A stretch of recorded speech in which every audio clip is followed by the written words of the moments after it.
বেকারদের যুবশক্তি ৩,০০০ টাকা কবে দেবে সরকার? শর্তই বা কী কী? কীভাবেই বা করবেন আবেদন?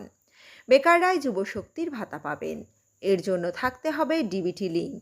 প্রশ্ন হলো, কবে থেকে চালু হবে এই প্রকল্প? কবে থেকেই বা অ্যাকাউন্টে যুবশক্তি ৩,০০০ টাকা ঢুকবে? জেনে নিন বিস্তারিত এই ভিডিওর মাধ্যমে। বন্ধুরা, আরবি অনলাইন পয়েন্ট চ্যানেলে নতুন হলে অবশ্যই চ্যানেলটি সাবস্ক্রাইব করবেন ও আরবি অনলাইন পয়েন্ট পেজে নতুন হলে অবশ্যই পেজটি ফলো করে রাখতে ভুলবেন না। চলুন বিস্তারিত ভিডিওতে যাওয়া যাক। বেকার যুবক যুবতীদের ৩,০০০ টাকা করে দেওয়া হবে। আগের যুবসাথী প্রকল্প বন্ধ হচ্ছে। যুবসাথী প্রকল্প বদলে চালু হচ্ছে যুবশক্তি প্রকল্প। বেকাররাই যুবশক্তির ভাতা পাবেন। এর জন্য থাকতে হবে ডিবিটি লিঙ্ক। প্রশ্ন হলো, কবে থেকে চালু হবে এই প্রকল্প? কবে থেকে অ্যাকাউন্টে যুবশক্তির ৩,০০০ টাকা ঢুকবে? মুখ্যমন্ত্রী শুভেন্দু অধিকারী জানিয়েছেন, ২২শে জুন বাজেটে আগামী ১ বছরে এই প্রকল্প বরাদ্দের কথা ঘোষণা করবেন। যুবশক্তি ভরসা কার্ড প্রকল্পটি আসলে কি? রাজ্য জুড়ে শিক্ষিত বেকার যুবক যুবতীদের সহায়তা করার জন্য তৈরি একটি জনকল্যাণমূলক উদ্যোগ।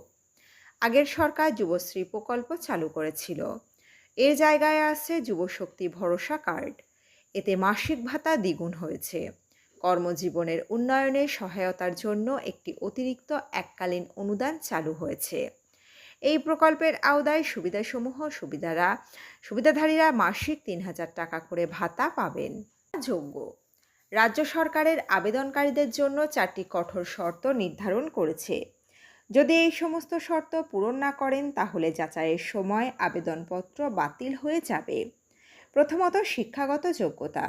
অবশ্যই কমপক্ষে মাধ্যমিক বা সমমানের পরীক্ষায় উত্তীর্ণ হতে হবে।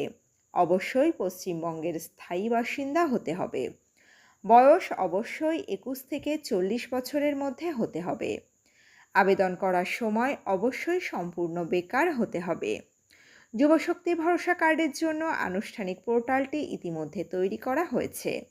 সরকার জানিয়েছে যে ফর্ম জমা দেওয়ার তারিখ সহ ধাপে ধাপে আবেদনের সঠিক নির্দেশিকা আগামী কয়েকদিনের মধ্যেই আনুষ্ঠানিকভাবে প্রকাশ করা হবে।